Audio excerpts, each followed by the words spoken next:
Hey everyone, मैं हिना शर्मा। आज हम देखेंगे डेप्रिसिएशन के बारे में। आपकी पीजीटी के लिए बहुत इंपॉर्टेंट रहने वाला है ये वाला टॉपिक। आपके पीजीटी का एग्जाम है, टीजीटी का या डी भी अब आपका जुलाई में होने वाला है। उसकी डेट्स भी आ गई हैं। आप डेट्स सारी सब्जेक्ट्स की देखना चाहें तो आप मेरे टेलीग्राम चैनल पर देख सकते हैं। कॉमर्स स्ट्रीम एक्स के नाम से ही चैनल है। कोई भी न्यूज आती है पीजीटी टीजीटी से रिलेटेड तो आपको मेरे चैनल पर मिलेगी। एंड इंपॉर्टेंट टॉपिक्स भी मैं उस पर भेजती रहती हूँ, थोड़ा सा ब्रीफ डिस्क्रिप्शन के साथ। आज हम करेंगे डेप्रिसिएशन। तो चलते हैं नेक्स्ट पेज पर। पहले आप थोड़ा देख लीजिए मेरा इंट्रोडक्शन, फिर आते हैं डेप्रिसिएशन टॉपिक पे। देखिए डेप्रिसिएशन क्या होता है। डेप्रिसिएशन आपका होता है डिक्लाइन इन वैल्यू। किसकी वैल्यू में decline? Decline in value of fixed assets. ठीक है, जब किसी फिक्स्ड आपने कोई फिक्स्ड एसेट्स खरीदा लेकिन वो सेल के लिए ना हो, ठीक है, वो सेल के लिए ना हो, तो उस पर डेप्रिसिएशन, अगर आपने कोई सामान सेल के लिए खरीदा है तो उस पर डेप्रिसिएशन चार्ज नहीं होगा। अदरवाइज आपने अपने यूज के लिए कोई गुड खरीदा है, कोई सामान खरीदा है, जैसे मशीनरी है, आप प्रोडक्शन करने वाले हैं उससे, तो आप उसको डेप्रिशिएट करेंगे, उस पर डेप्रिसिएशन लगेगा। आपके जो फिक्स्ड एसेट्स होते हैं, ये सब एनसीईआरटी की लैंग्वेज है जो मैं आपको बता रही हूँ, क्योंकि एनसीईआरटी की लैंग्वेज सेम टू सेम आपके पीजीटी पेपर्स में आ जाती है। फिक्स्ड एसेट जो होते हैं आपके उनको आप डेप्रिशिएबल एसेट्स भी कह सकते हैं। ठीक है, और डेप्रिसिएशन किस वजह से वैल्यूज उसकी डिक्लाइन होती है, किस वजह से होती है? एक तो आपका होता है यूज, कि आप उसे यूज कर रहे हैं, पासेज ऑफ टाइम हो गया कि कितने टाइम आपने यूज किया है उसे प्रोडक्शन में, यूज।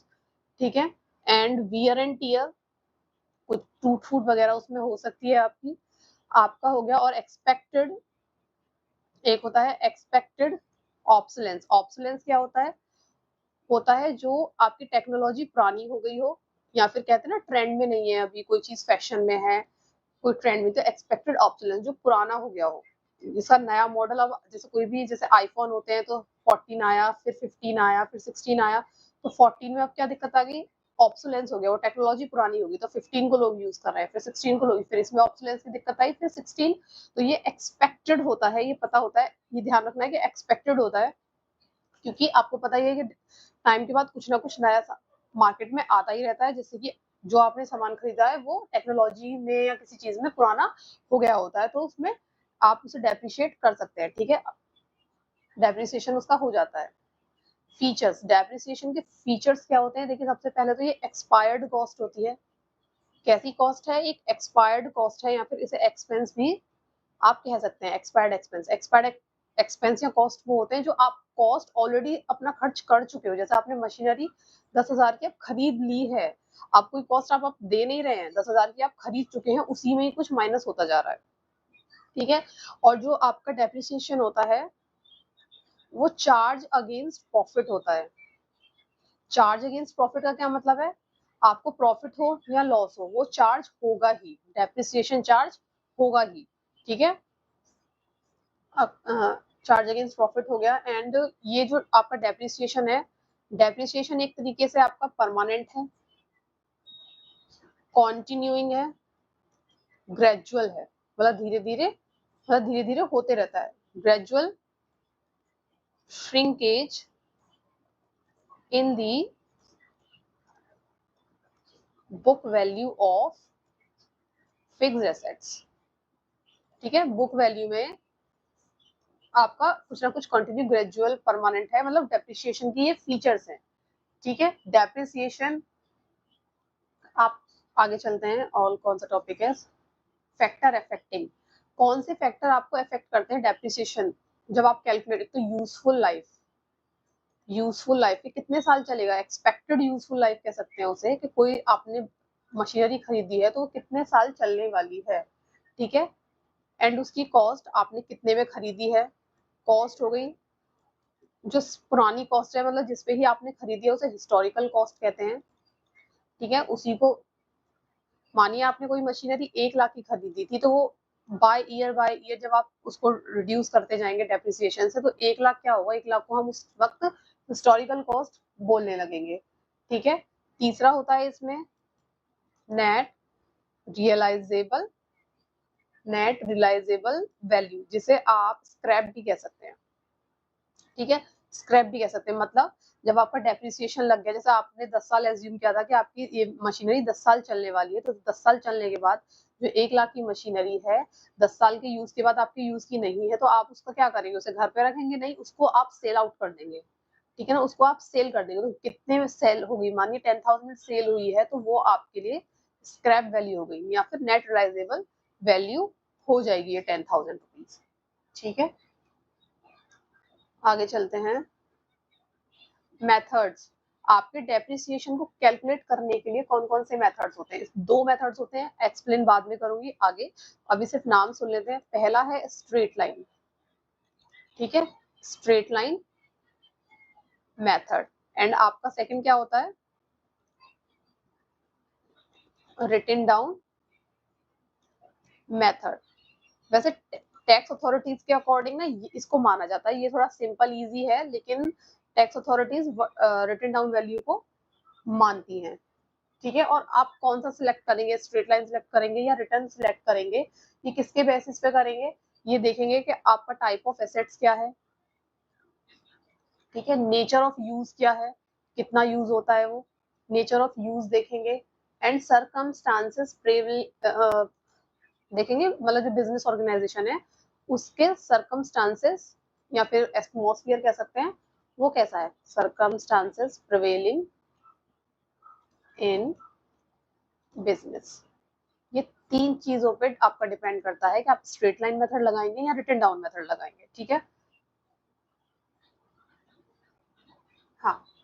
एंड जो अभी आपको एक चीज और बताई थी, उसका थोड़ा सा एक्सप्लेन कर देती हूँ। एक्सपायर्ड कॉस्ट के बारे में जो बताया था, डेप्रिसिएशन आपकी एक्सपायर्ड कॉस्ट होती है, इसलिए डिडक्टेड कब डिडक्ट होता है आपका depreciation? Before calculating taxable profit, पहले ही चार्ज होता है, हो जाता है, मतलब क्योंकि आपका जब पीएनएल हम बनाते हैं तो उसमें ही पीएनएल में ही डेबिट साइड में आपका डेप्रिसिएशन आ जाता है, उसके बाद आपकी बैलेंसिंग होती है और पता चलता है कि प्रॉफिट क्या है या लॉस क्या है। तो टैक्सेबल प्रॉफिट से पहले ही इसको डिडक्ट कर लिया जाता है। ठीक है, एंड ये एक डेप्रिसिएशन जो होता है आपका एक नॉन कैश आइटम है, या फिर नॉन कैश एक्सपेंस भी कह सकते हैं। नेक्स्ट पेज पर चलते हैं। सिमिलर टर्म्स, ऐसी जैसे डेप्रिसिएशन आप फिक्स एसेट्स पे लगाते हैं, तो जरूरी नहीं है कि सभी बिजनेसमैन जो है फिक्स एसेट्स में ही काम कर रहे हैं, है ना? फिक्स एसेट्स ही उनके पास हो, कुछ और भी चीजें हैं जो रिड्यूस, जिनकी वैल्यू रिड्यूस होती है टाइम के साथ। तो ऐसी 2 टर्म्स हम सीखेंगे, एक है डिप्लीशन। ठीक है, एक है डिप्लीशन एंड सेकंड है आपका एमोर्टाइजेशन। ठीक है, डिप्लीशन एंड एमोर्टाइजेशन। तो डिप्लीशन कब लगेगा, एमोर्टाइजेशन क्या है, इसको देखते हैं। डिप्लीशन आपका होता है जब आप कहीं नेचुरल रिसोर्सेज का क्या कर रहे हैं? नेचुरल रिसोर्सेज का एक्सट्रैक्शन कर रहे हैं, मतलब खनन कर रहे हैं, निकाल रहे हैं, है ना? जैसे कि आपका कोल माइंस हो सकती है। क्या हो सकता है? कोल माइंस हो सकती है। जैसे कोल माइंस में से जब कोयला निकलता जाएगा तो उसकी बची हुई वैल्यू क्या हो जाएगी? कम हो जाएगी, और जितनी वैल्यू उसकी कम हो गई मतलब डिप्लीशन हो गया, है ना? उसे डिप्लीशन बोलेंगे। एग्जॉशन ऑफ इकोनॉमिक रिसोर्सेज होता है, नेचुरल रिसोर्सेज या कोल माइन की जगह ये वर्ड आ सकता है, नेचुरल रिसोर्सेज एक्सट्रैक्शन की जगह दूसरा वर्ड भी क्या आ सकता है? Exhaustion of economic resources. ठीक है, एमोर्टाइजेशन आपका लगता है इंटेंजिबल एसेट्स पर, आपके इंटेंजिबल एसेट्स। और इंटेंजिबल एसेट्स आपके कौन से होते हैं? इंटेंजिबल आपका एसेट्स होता है जैसे कि पेटेंट हो गया, है ना, कॉपीराइट हो गया,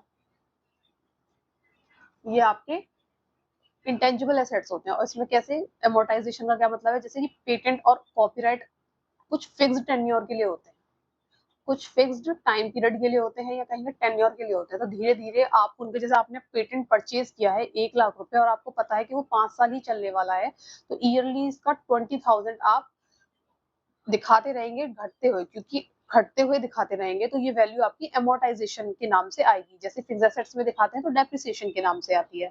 ठीक है,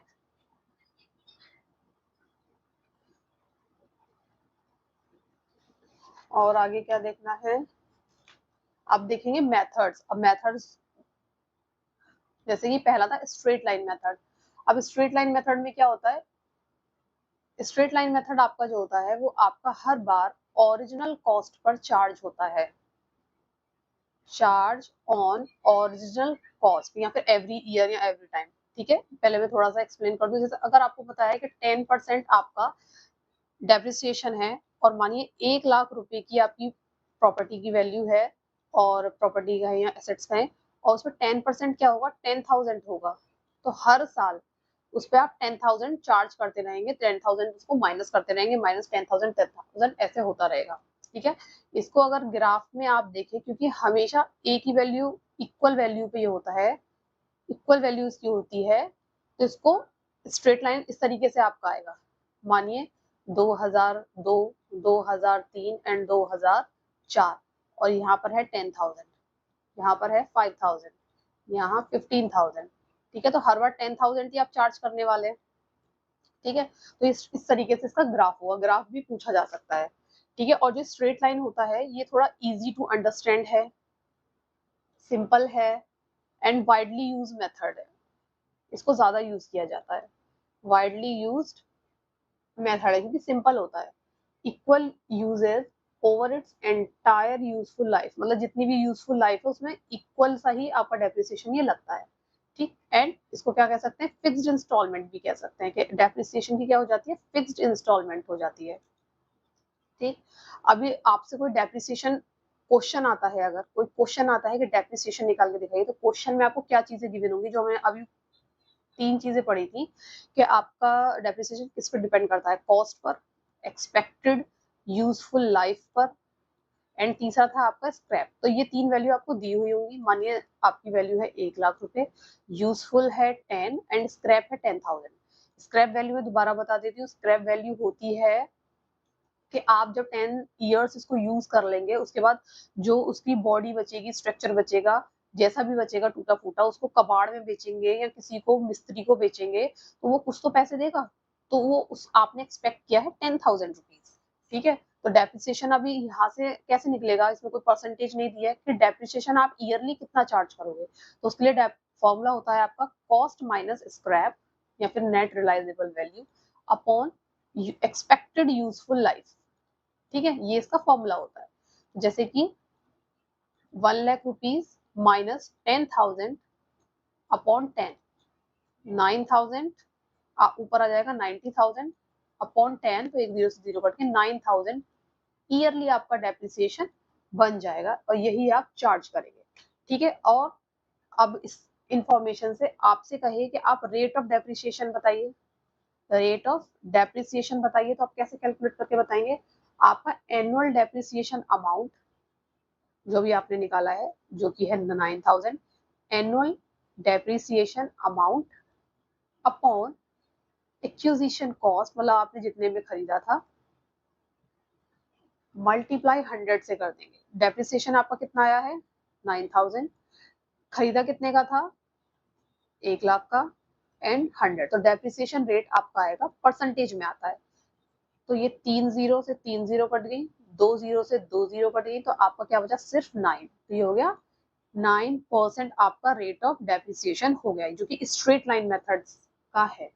ठीक है, लेकिन स्ट्रेट लाइन मेथड में क्या थोड़ा सा लिमिटेशन भी है, एडवांटेज भी है कि वो इजी है, वाइडली यूज मेथड है, फिक्स्ड इंस्टॉलमेंट हो जाती है, ये चीजें हैं उसकी। ठीक है, लेकिन कुछ लिमिटेशन भी है। लिमिटेशन क्या है, लिमिटेशन इन्होंने दी है कि ये फॉल्टी अजम्पशन है। एनसीईआरटी कहता है कि फॉल्टी अजम्पशन है कि एवरी ईयर आपको 9,000 ही चार्ज होगा, है ना, मतलब उसमें जो खर्चा आएगा वो हर बार 9,000 का ही होगा। जो डेप्रिसिएशन हम माइनस करते हैं वो इस बेसिस पे माइनस करते हैं कि जो इसकी वैल्यू गिरेगी, जो वैल्यू डिक्लाइन हो रही है, वैल्यू डिक्लाइन प्लस रिपेयर, है ना, वो 9,000 के करीब रहेगा। जैसे 9% हमने यहाँ पे माना 9,000, तो लेकिन ऐसा एक्चुअल में नहीं होता है कि हर बार 9,000 ही आएगी, तो ये इसकी एक लिमिटेशन उन्होंने बता रखी है। ठीक है, अब नेक्स्ट पर चलते हैं, रिटन डाउन मेथड। अब रिटन डाउन मेथड क्या होता है, इसको पहले थोड़ा सा मैं नंबर से समझा देती हूँ। फिर से देखिए, अगर हमारी फिक्स एसेट्स की वैल्यू आपकी 1 लाख रुपए है, और आपको रेट दिया हुआ है 10%, तो आप क्या करेंगे, आपसे पूछे कि 3 साल तक बताइए, 3 साल बाद क्या वैल्यू रहेगी आफ्टर 3 इयर्स, ठीक है ना। आफ्टर 3 इयर्स आपको बताना है कि क्या वैल्यू उसकी रहेगी एसेट्स की। तो फर्स्ट ईयर में आप क्या करेंगे, 10% आपने चार्ज कर लिया, 10,000 होता है, तो बचा क्या अपना 90,000। अब कहा 10%, तो 10% आप जो करेंगे कैलकुलेट, वो आप 9,000 का करेंगे, 90,000 का करेंगे, हाँ 1 लाख में से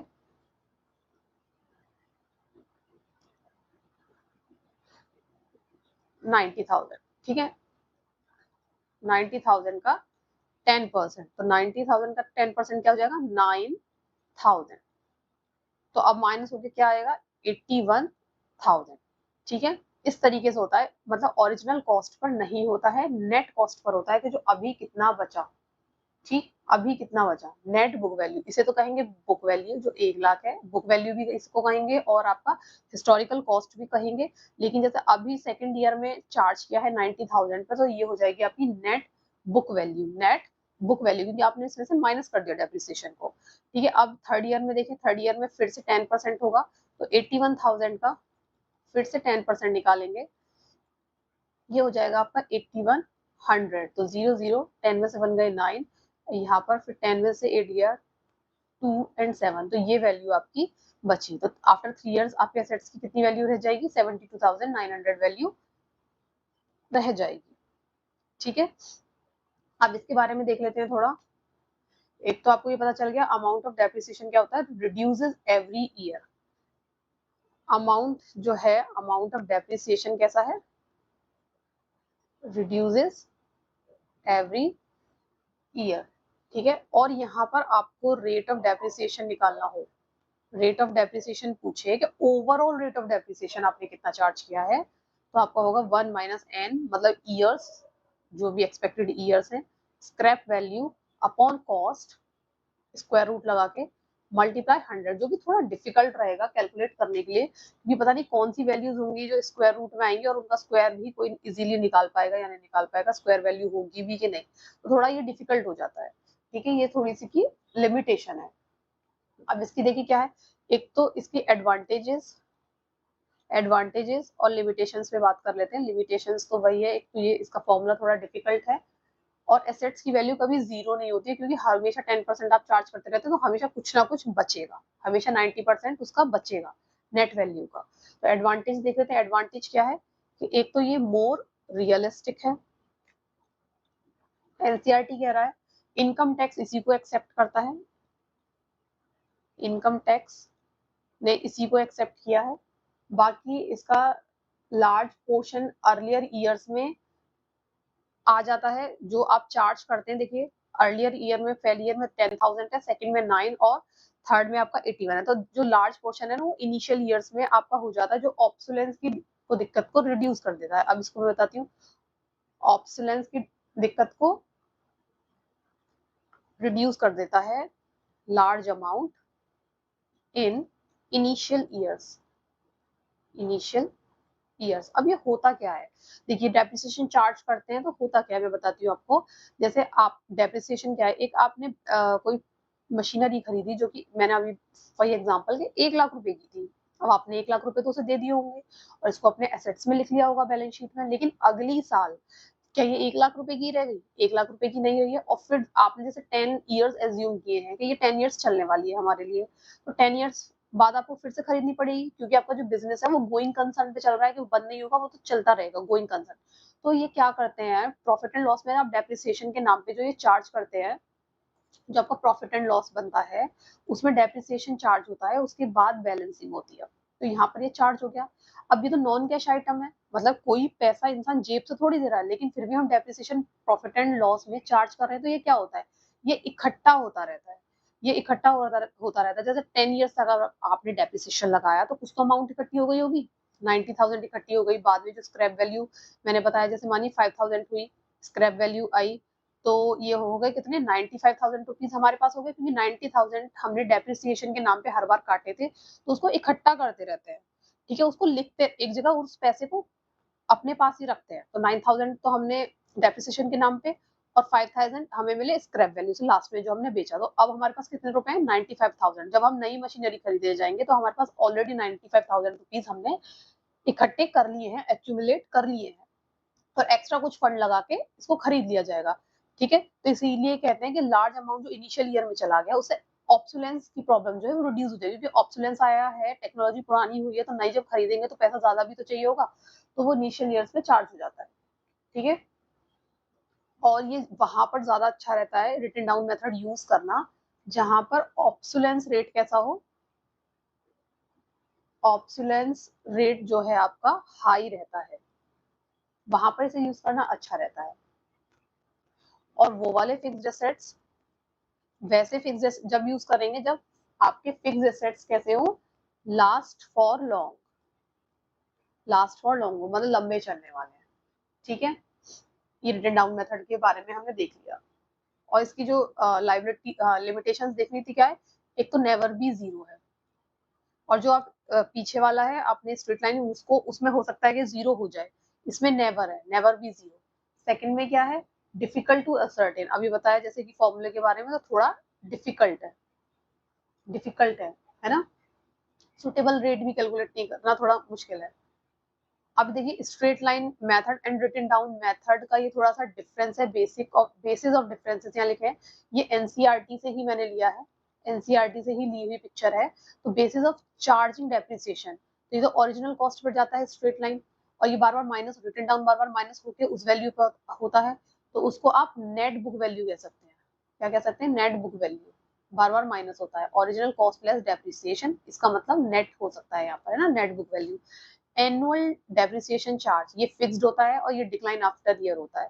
total charge against profit and loss account in respect of depreciation and repair, जो हम हर बार profit charge against profit charge होता है, डेप्रिसिएशन अगेंस्ट प्रॉफिट चार्ज का क्या मतलब है कि आपको प्रॉफिट हो या लॉस हो, आपको डेप्रिसिएशन तो निकालना ही है। Unequal unequal year after year it increase in later years, unequal years होते हैं इसमें, ऑलमोस्ट इक्वल एवरी ईयर, मतलब परसेंट रेट तो इक्वल रहता है ना, इसमें अनइक्वल हो जाता है रेट। अब फोर्थ क्या है, recognition by income law, income मतलब income tax law, income tax law ने इसको रिकॉग्नाइज नहीं करा है, रिटन डाउन मेथड को रिकॉग्नाइज किया हुआ है। सूटेबिलिटी कौन सा कब सूट करेगा, it is suitable for the assets in which repair charges are less, जहां रिपेयर चार्जेस कम होते हैं उसके लिए आप स्ट्रेट लाइन मेथड यूज कर सकते हैं। ऑब्सोलेंस भी आपका लो है, एंड स्क्रैप वैल्यू भी इन्वॉल्व होती है। हाँ, ये कौन से एसेट्स और रिटन डाउन वैल्यू जो है वो किसके लिए सुटेबल होता है, ये सुटेबल होता है जहां आपकी टेक्नोलॉजी बहुत जल्दी चेंज हो रही है, रिपेयर बहुत ज्यादा जरूरत हो जाती है। ठीक है, पासेज ऑफ टाइम के साथ रिपेयर आने लगती है। तो ऐसे ये थोड़ा बेसिक मेथड है, क्योंकि इसलिए करा रहे हैं, एनसीईआरटी करना इसलिए जरूरी है। आप चाहे जेआरएफ दे रहे हैं, जेआरएफ क्लियर करना चाह रहे हैं, यूजीसी नेट दे रहे हैं या पीजीटी दे रहे हैं, कोई भी पीजीटी दे रहे हैं ना, कॉमर्स, केवीएस, एनवीएस, एनसीईआरटी से डिट्टो वर्ड टू वर्ड आ जाता है। ठीक है, अब चलते हैं नेक्स्ट पेज पर, मेथड्स ऑफ रिकॉर्डिंग डेप्रिसिएशन। अब डेप्रिसिएशन तो चार्ज कर लिया, डेप्रिसिएशन चार्ज कर लिया, लेकिन दो तरीके हैं, या तो आप उसे हर बार पीएनएल में आप दिखाते जा रहे हैं, है ना, डेप्रिसिएशन के नाम से, और लास्ट में जो आपकी बैलेंस शीट बनेगी उसकी जो बुक वैल्यू होती है, इधर एसेट्स आते हैं, तो इधर जो फिक्स्ड एसेट्स की वैल्यूज में से माइनस करके आप दिखाते रहेंगे बैलेंस शीट में। ठीक है, एक तरीका ये होता है। दूसरा तरीका होता है प्रोविजन फॉर डेप्रिसिएशन, प्रोविजन बना लेना। डेप्रिसिएशन की जगह आप क्या लिखेंगे, पीएनएन में आप लिखेंगे प्रोविजन फॉर डेप्रिसिएशन, और यहाँ आपकी अमाउंट हो जाएगी, ये आपका क्या है, पीएनएन। एंड जब आप बैलेंस शीट बनाएंगे या तो आपके एसेट साइड जो फिक्स्ड एसेट्स है वो same as it is value आएगी, और ये प्रोविजन फॉर डेप्रिसिएशन कहाँ जाएगा, आपका लायबिलिटी साइड आ जाएगा, प्रोविजन फॉर डेप्रिसिएशन। ठीक है ना, इस तरीके से होगा। ये फर्क है दोनों में, कि सिर्फ डेप्रिसिएशन आप लगा रहे हैं तो बैलेंस शीट से माइनस करेंगे उसे लास्ट में, एंड आप प्रोविजन बना रहे हैं या फिर उसे एक्यूमुलेटेड डेप्रिसिएशन अकाउंट भी कह सकते हैं, तो उसे आप लायबिलिटी साइड दिखाएंगे। मतलब ये पैसा इकट्ठा होता जा रहा है एक तरीके से, जब लास्ट में जैसे 10 ईयर्स का एज्यूम करा हुआ है फिक्स्ड एसेट का कि वो इतना यूजफुल है हमारे लिए, उसके बाद जब हम बेच देंगे तो इस प्रोविजन ऑफ डेप्रिसिएशन में कुछ अमाउंट होगी जो आप उसे इस फिक्स्ड एसेट्स को फिर रिप्लेस कर सकेंगे। ठीक है ना, चलते हैं नेक्स्ट पेज पर। हाँ, इतना ही है इसमें। एक और मैं बता देती हूँ, एक टॉपिक इसमें है जो छूटा है एनसीईआरटी का, ये डिस्पोजल ऑफ एसेट्स। इसमें आप एसेट्स का डिस्पोजल करते हैं जब आपने उसको पूरा यूज कर लिया है, तो डिस्पोजल कब कब होगा? एक तो डिस्पोजल होगा जब आपने उसको यूज कर लिया जितना आपने एक्सपेक्ट किया था, एंड ऑफ यूजफुल लाइफ पे आप उसको डिस्पोज कर देंगे। सेकंड क्या होता है, ड्यूरिंग द लाइफ भी हो सकता है, ड्यूरिंग यूजफुल लाइफ में भी हो सकता है। ड्यूरिंग यूजफुल लाइफ कैसे होगा? क्योंकि कोई भी एक एबनॉर्मल फैक्टर हो सकता है, जैसे कोई एक्सीडेंट हो गया है ना, फैक्ट्री में आग लग गई, या कोई अर्थक्वेक आया, या फ्लड आ गई, ठीक है, इस तरीके से। तो ड्यूरिंग यूजफुल लाइफ भी आप उसको डिस्पोज उसको करना पड़ सकता है। तो डिस्पोजल ऑफ एसेट्स भी एक उसमें टॉपिक है, और ऐसा कोई सच क्वेश्चन पीजीटी में कभी आया नहीं है जो डिस्पोजल के नाम से हो। तो इतना जो भी कराया है डेप्रिसिएशन के बारे में, इतना मोर देन इनफ है, इसके वर्ड टू वर्ड आपको पेपर में आ जाते हैं। तो thank you for this class, and ऐसे ही आप बने रहिए। नेक्स्ट क्लास हम प्रोविजन एंड रिजर्व से रख सकते हैं, अगर आप चाहें नीचे कमेंट कीजिएगा। Thank you.